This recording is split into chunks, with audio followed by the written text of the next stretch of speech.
everybody? Shy Guy here from Team Nimbus, joining by my teammate Russie Vimon. How you doing, brother?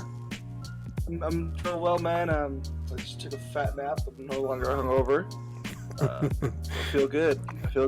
Well, the fact that you were hungover kind of makes this more impressive. Tell us what happened today, and what's that going on in the top left? I put on my helmet today. Participated in Core's online TCG regional. 133 players. I think they took more than the cap. And we placed top 16. We were able to get our first nationals invite, and super excited. Let's go. And that's invite, very important. So you played Gamma. What made you decide to bring this one? I'm gonna be honest. Shy, our team captain, has been telling me for months to play something meta.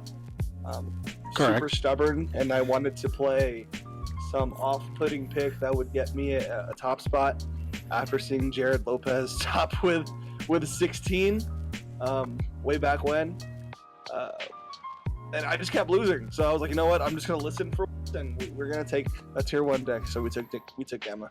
That's what I like to hear. And I know we got a lot of Gamma lists out there, but let's take a look at yours, because I know there's some shenanigans in here, some different mix-ups. So walk us through it.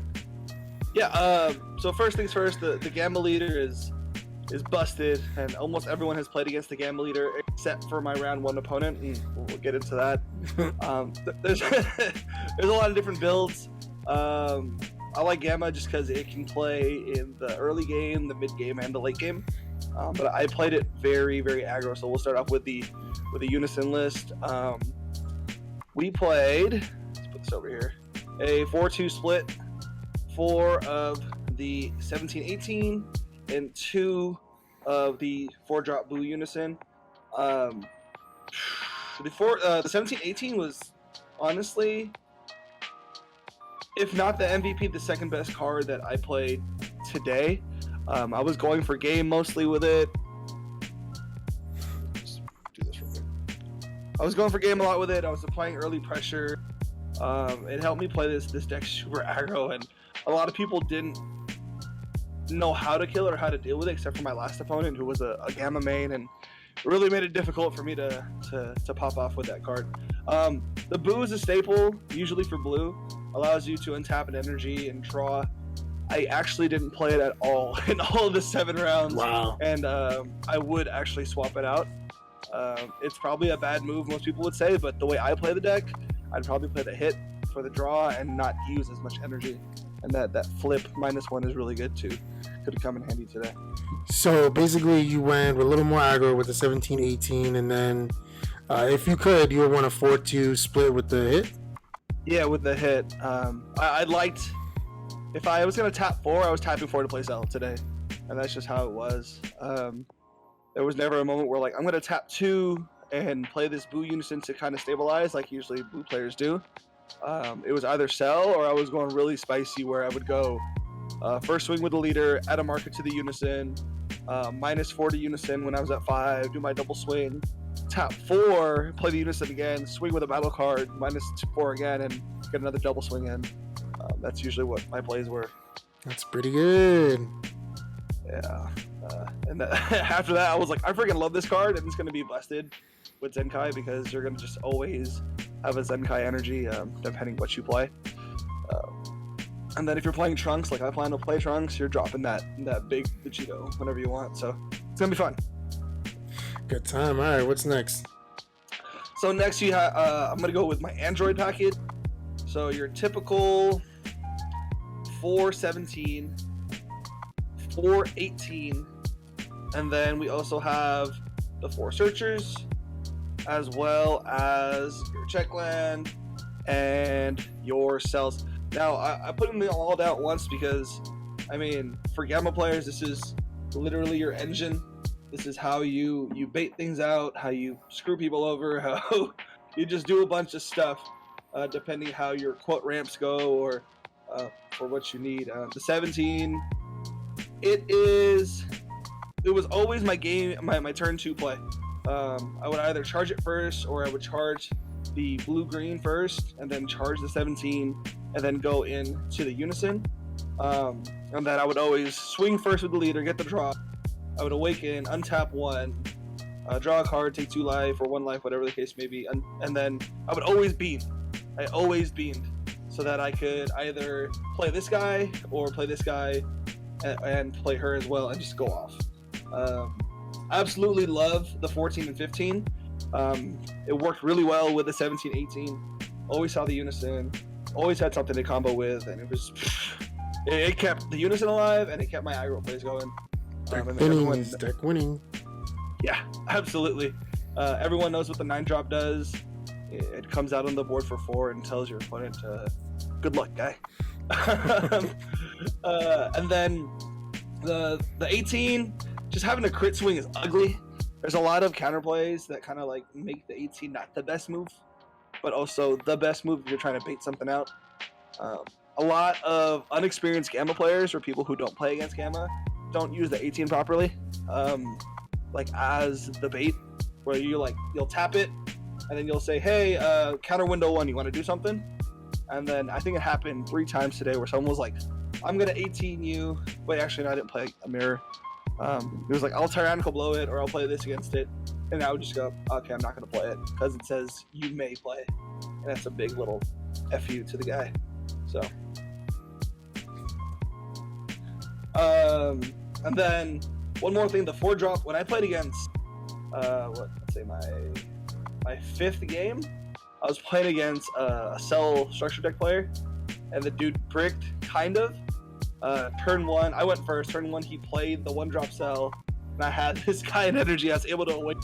I did the bean play, and I bottom decked the cell, and I put him back 2 turns, and he just couldn't recover from there. It was pretty ugly. Yikes. So moving on, we'll go into like my battle card negates. So we got the ugliest thing in the world, which is that 14 topo. That guy's a menace. Shai told me not to rely on it, and I made sure I didn't, and I'll go over the play when we get into the extra cards. We got the 18 counterplay, which is an absolute menace. I did get kind of trigger happy with it though, and I think it set me back in my round 7 loss against GT. But the little spice I think that not many people play is the 15 counterplay. Having that in the energy to bounce back a 3 or less is really good. And then my super combos, I went with the Android 8 super combo. Biggest reason was it's live right away, right? I don't have to worry about, obviously you can't use the Fajita in here. It's searchable off my 2-drop when I pitch it. And if I was gonna play the blue-green that was searchable, like I never had a blue-green ready to freestand on the swing, so it was pretty much useless. Yeah, I mean, being a little later than usual, being for the draw. Did I come up often, or did you stay at high life? I very rarely used it because I played so aggro. I would be like pushing in for like a double strike on the 2nd swing after the person negated, and they would usually let that one go. And then I'd be like, all right, cool. Drop 3 of these because I had them in hand. 60 double strike gets you down to 1. Wow. And then when I had them at 1, there's a card I wish I played. But that's what I usually used it for. It's probably not optimal, but I think that aggression with the super combo threw a lot of people off guard. A lot of them were like, oh, you're at 6 life, can you do that? I'm like, yeah, I just don't draw. And they were like, what the fuck? Why would you? Okay. And then I would have a big advantage. The rest. So then, if you were to do this again, would you have played the multicolor 18 super combo, the one that makes them bottom deck? No. I did love the fact that I was hitting every time off the 2-drop. And it just felt really good to plus because I've played it before. Shai's list, he plays the Bionic Blitz, and when I would see it on the 2-drop search, I'd feel really bad when I couldn't pick it up. I was just like, all right, fuck, I guess we just whiff on that one. So, and then going into the rest of the blue stuff, or the blue battle cards, it's all 1-ofs. We play the Turn the Tide, which was the MVP in my round 2 matchup. I played against Janemba Mill. Ooh. and and I filter through this deck a lot when I play it. Like, if we were to go to like turn 8, or turn 8, turn 9, I can potentially mill myself out if I play really aggressive. But after the 3rd turn, he milled me a past turn, and during my draw phase, I drew it, and I was like, all right, if I just don't get milled out this next however many turns I get to turn 7, I'm going to win. Because he doesn't get rid of my stuff. I just established 2 of these, 1 of this, had all my 2 drops out, 1 of the crit swingers, and it was just, I knew I was going to win. And then a 1 of that I really like the idea, especially if I was going to play a lot of Trunks Cheetah, which I played no Trunks Cheetah today, was the Kale 1 of. I didn't do anything with the Kale. She was always either charged or comboed off or pitched off of the 14 effect. A card that I just didn't need. It was really weird because Kale is so good, especially if you can get to 7 energy or just like big old middle finger to your opponent's board. And 30k double strike, barrier, deflect. It's always, dual attack too is always just really scary. And then the only reason why people play blue, the thick boy here, Thanos. We got Thanos. Maybe Hatch Secret. Everyone knows what it does by now. It's a big ol', it's my turn now, leave me alone. You don't get to kill my guys. He actually only got countered once this tournament, and it was by an Invoker player. He hit me with Explosive Demon Wave, and I was like, wait a minute, can you do that? And yeah, it was pretty bad. A card that I am like on and off again of loving in this deck is the Chongo. 3 of Chongo. I mean, the way this deck is built and the way I was playing it, I do really struggle with draw power. But since I'm going so aggressively, my lack of hand size doesn't really matter, especially if people want to survive. And that's when I kind of wish I was always at 4 when I dropped this guy, because I needed cards. But tapping 2 in this deck, or even there's several times, I think round 1, 4, 5, and 6, I would just tap 4 on a turn 4 and just play 2 Chongos and draw and then pass turn. Say like, I'm cool. I'm gonna live. Let me just move some of these battle cards out of the way. My map's just not that big. That over there. We're gonna get into the extra cards. So, staple extra cards. The best blue staple, in my opinion, the Coretcg is the Sensu Bean. A lot of people will try to leave 1 energy open and just survive off the bean. Terrible idea. I'd never found myself using Sensu Bean defensively today. I always use it offensively. My curve was turn 2, use Sensu Bean to get like 4 or 5 attacks off on turn 2. And usually floodgates aren't live then, because people tap out that early. And it usually throws people off too, because blue players usually don't go super active. So I use that to my advantage, especially being best of 1 no side. Second card, a card that I play with. I don't use it to its full potential, but it's really good. Dirty Burst, 2 of. I think it's mandatory, especially this meta. Turn 4, everyone's dropping big bombs, whether it be UI Goku, the Cell, GT Trio. The list kind of goes on with that one. I think that's only 3 things. I'm not sure which other bombs people try to play on turn 4. Dragon Fist. To be Dragon. No, I feel like people don't play Dragon. Like, you know, if you're tapping 3 and they find a way to stop you, you know, you can't cooler. You're just like, oh, okay. Yeah. Go ahead. But yeah, I misplayed Game 7 when I wanted to keep my super combo in hand. It was like just a really stubborn thing to do.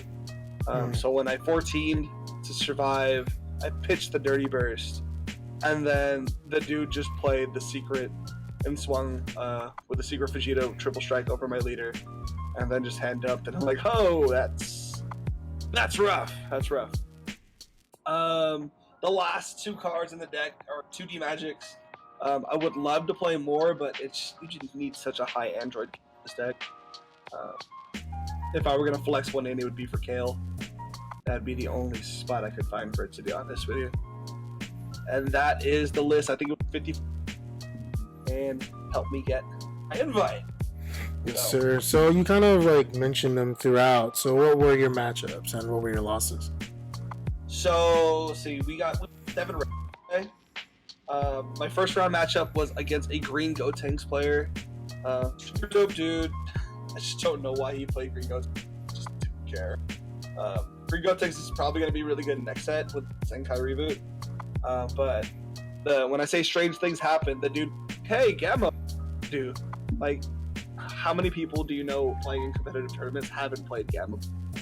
And my round 1 opponent never played Gamma, which is really then round 2, I played Janemba Mill, and that was absolutely frightening. Never activated Chongo, especially when he would mill it.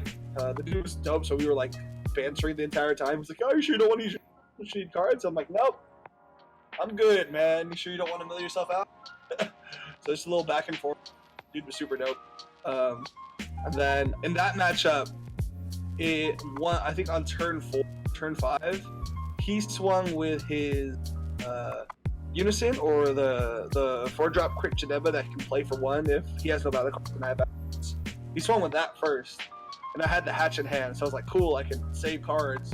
So I hatched him, and that was like super huge because I won turn 7 with Turning the Tide with 1 card left in my deck. I was just like, all right, we win. And he didn't play the 2-drop Jiren, which is weird. I think round 3 was my first loss. I played against Hand Control Raditz, and that was the roughest matchup. And I was super salty after it. He went first, and he just kept ripping my hand. Turn 1, play Vegeta Super Combo, took a card out of my hand. I drew, do my thing, and then turn 2, he plays another Vegeta Super, swings at me, I warp a card, passes over, and then when I swing at him the next turn, he has a Cells Kamehameha, and he did that 3 turns in a row, and I just cried. So that was a rough matchup. Round 4, first and foremost, I want to shout out to one of my Ryan Hatfield out in Vegas. He was like, dude, watch out for this yellow Ultimate Squad Piccolo that's playing hand control. Wait, what? Really, I would say a spicy deck because the yellow Piccolo draws a lot. Like the dude had 15 cards in hand after like turn 4 of the time. It was insane. But his main strat was to get Slug out turn 1 or turn 2, the Barrier Slug Bond. You don't get to add cards to your hand, and then just play a bunch of Barrier Boys from the new set. That was an interesting matchup. I played slower on that one, especially after my turn 2 little rush. But I always felt in control. He ran the secret super combo, which was actually searchable off a leader, and all his cards was just really ugly. So he has like, I think, 16 different ways to find the secret, like through filter, and like grab it specifically. It was pretty cool. But he played it too early, so I just played my 18-17 like turn 3, got it off the board, got out of the game, and proceeded to push his stuff in. He also only played 2 coolers, and on turn 4 I demadged, and I think he got really excited and like coolered my demadge. I'm like, all right, cool guy, go ahead. And then he had a pretty big board and swung again, and I'm like, 14? He's like, oh, okay. Pass his turn, play the cell, wipe the board, and I'm in control the rest of the game. Round 5 was the second easiest game I ever had today, second to the Green Gotenks. That's so weird. Because I played a cell player, kind of bricked, the dude who played the 1-drop, and then I bottom decked it, and I got ahead. And then that's one of the times where the bait really worked with the 17.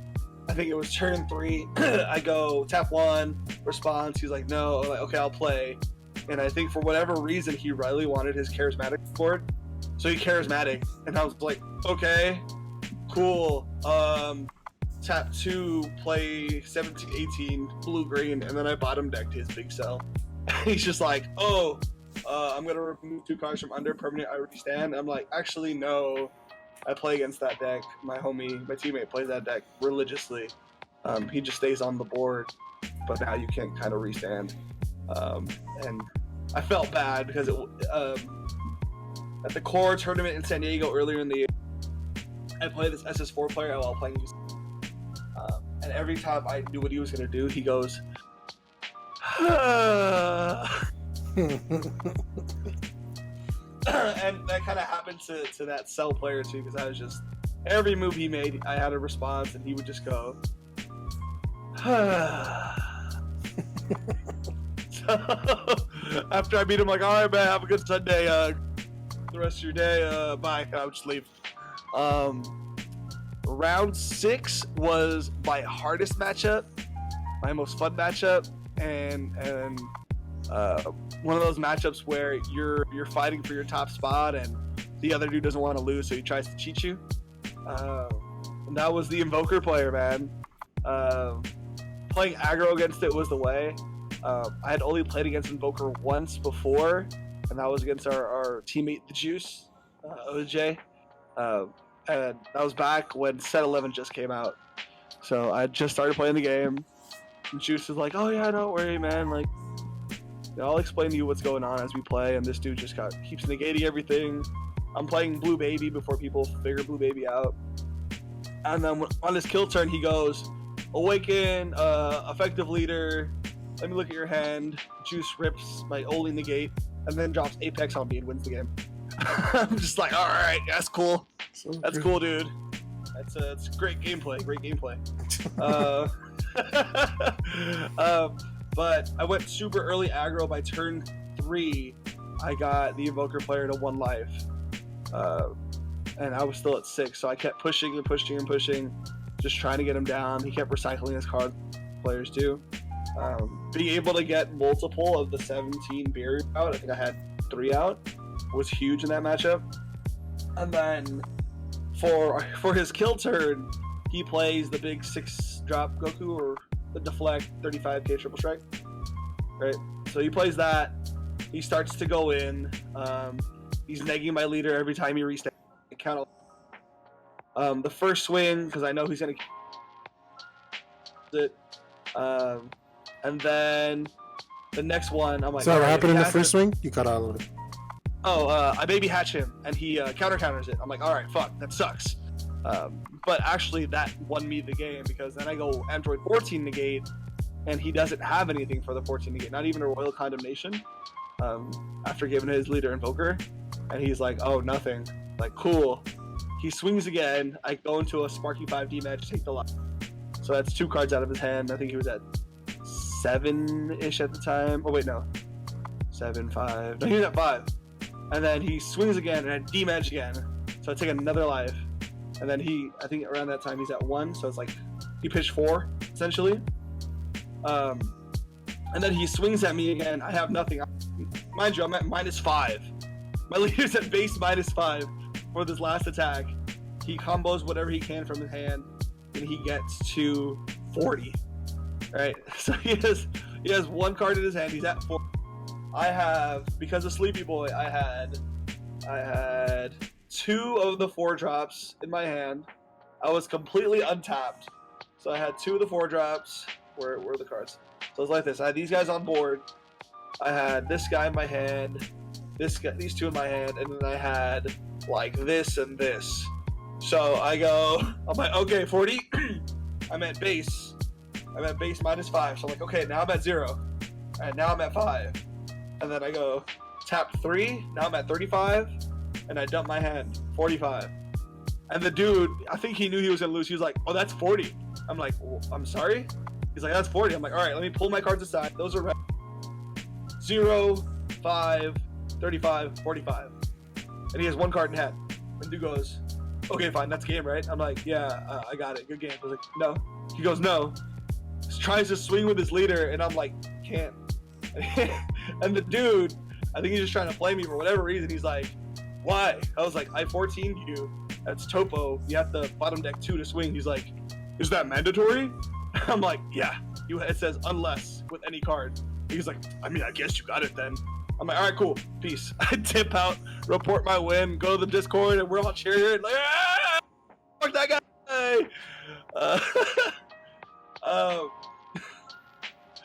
And then, I mean, like, I stay on top tables. I'm on table 4, play.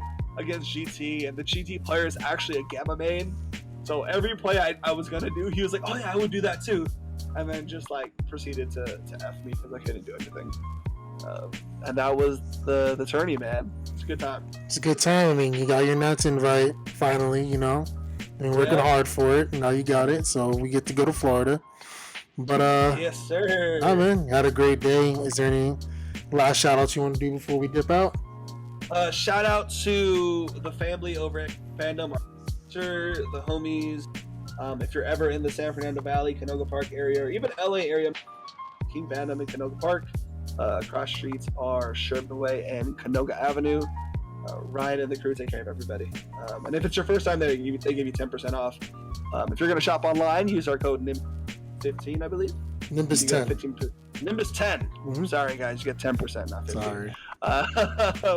For 10% off any of your pop, trading card, comic books now, figure needs. Shout out to my squad, Team Nimbus. Especially my team captain Shy, always letting me borrow his decks because I'm low rarity and I don't like to pay for cards anymore. I used to like collect and buy everything, and I'm just like I don't want to pay for anything. So thanks for letting me borrow the deck. Shout out to my teammates, Brian Hatfield for the XP for the cell matchup, so I can F the dude. Juice, Figgy, Big B, Jacob, Belos, Barlos. Jovan, who our new ad who played today, Daniel, and then for some of the teams that helped us practice at our locals. I mean, they kind of take care of us now, help us out. Super players, y'all are good people. And yeah, shout out to Gas Lamp downtown San Diego. And the 5 AMFs that I trained earlier this morning and still got home to Los Angeles playing this tournament. So it's a good time, man. It's a good time. All right, man. Well, thank you for the deck profile, and we'll see you at Nats. We'll check you guys later. Thanks for tuning in. Peace, y'all. Take care.